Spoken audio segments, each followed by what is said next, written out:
Hello and welcome to Then and Now, a conversation with Hosea. My name is Derek Hovind. I'm the pastor at Salem Lutheran Church in Orlando, Florida. And for about 26 days or so, over the next bunch of weeks, I am reading through the entirety of the book of Hosea, making some reflections based on Hosea's context, and then allowing the prophet's words to put some questions before us in our journeys of faith in this time. Last week in days 1 through 5, we got through about a chapter and a half, saw a cycle of accusation from God that ended in a space of restoration in chapter 1. We also read the beginning of chapter 2, which focused heavily on accusations against the people for their infidelity in their worship of the Lord, but also understanding that underneath that metaphor of marriage infidelity were real people whose lives were being exploited in the spaces of war and geopolitical conflict. We pick up today reading again verse 14 and then through the end of chapter 2. Therefore I will now allure her and bring her into the wilderness and speak tenderly to her. From there I will give her her vineyards and make the valley of Achor a door of hope. There she shall respond as in the days of her youth, as at the time when she came out to the land of Egypt. On that day, says the Lord, you will call me my husband, and no longer will you call me my Baal. For I will remove the names of the Baals from her mouth, and they shall be mentioned by name no more. I will make for you a covenant on that day with the wild animals, the birds of the air, and the creeping things of the ground, and I will abolish the bow and the sword and war from the land, and I will make you lie down in safety. And I will take you for my wife forevermore.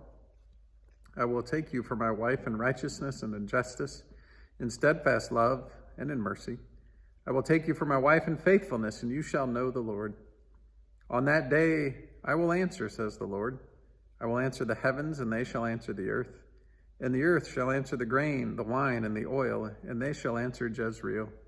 And I will sow him for myself in the land. And I will have pity on Lo Ruhamah, and I will say to Lo Ami, you are my people. And he shall say, you are my God.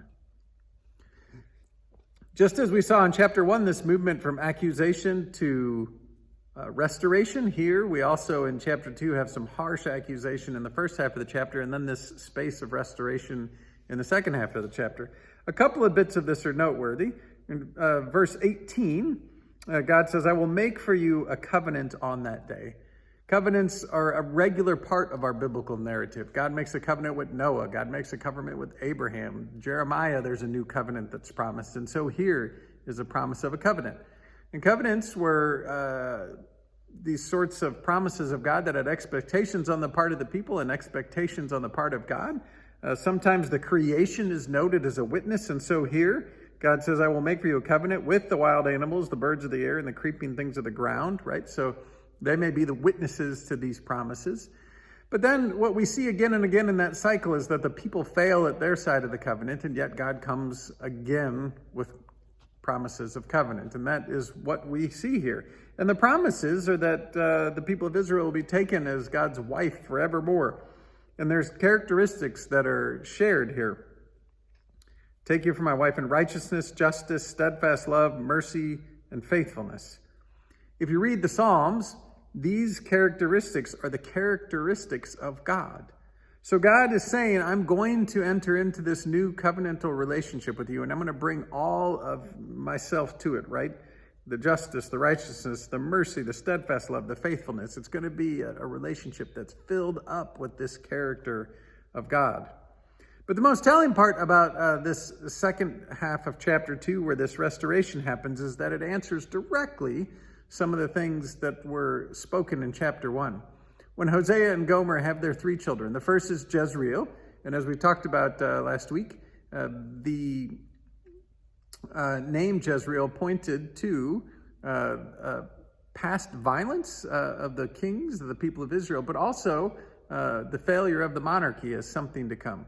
Then you had the child Lo Ruhamah, and that was the idea that God's compassion was departing. And then Lo Ami was the idea that God was departing and that God would no longer be the God of the people, right? It said, you are not my people and I am not your God. Here then at the end of chapter 2, the restoration all comes back to those same 3 names. And we are told that the earth The grain, the wine, and the oil, they shall answer Jezreel, and I will sow him for myself. So there's this restoration of plenty, this restoration of presence that goes along with what was foreseen as the ending of a monarchy.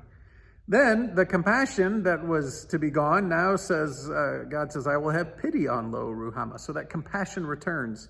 And then finally to Lo Ami, you are my people, and he shall say, you are my God. So that relationship is fully restored as it was before, where God said, right, there's this covenant, and then you are not my people, I'm not your God. That is now undone, right? It is put back to the space of new covenant and new relationship and brought to a place of restoration.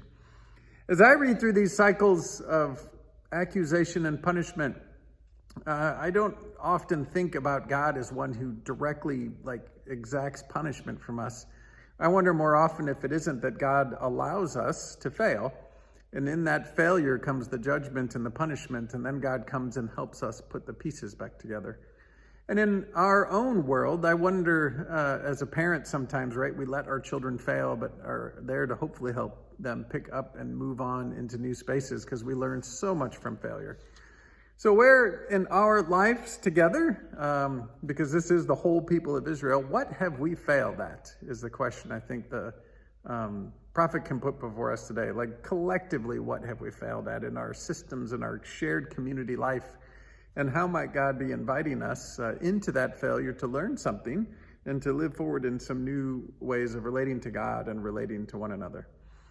As is the case each day, we're not going to try to answer those questions, but I invite you to take those with you and reflect on them ahead of our jumping into chapter 3 tomorrow and day number 7. Thanks for being with me.